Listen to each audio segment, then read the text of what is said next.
Yaşa bana güzel oğlum, kralım, paşam. Her şey sana feda olsun paşam.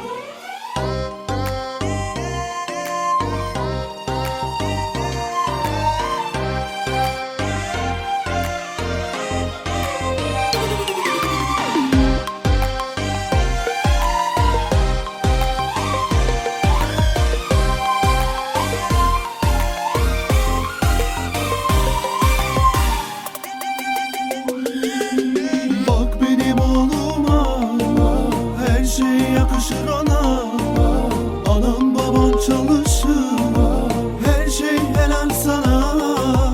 Ailemin güzelliği, düşmanların rüyası, kameralar güzeli çeksin, herkes haddini bilsin. Yaşa bana güzel oğlum, kralım, paşam. Her şey sana feda olsun paşam.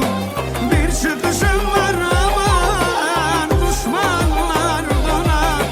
Bir kolunu kaldırsan düşmanlar batar. Yaşa bana güzel oğlum, kralım, paşam. Her şey sana feda olsun paşam. Bir çıkışım var aman düşmanlar buna.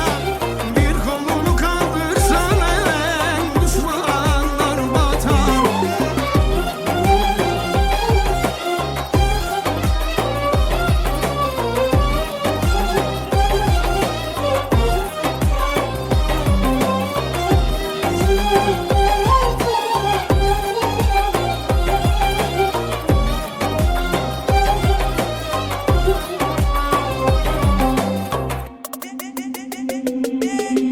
Bak benim oğluma, her şey yakışır ona, anam baban çalışır, her şey helal sana.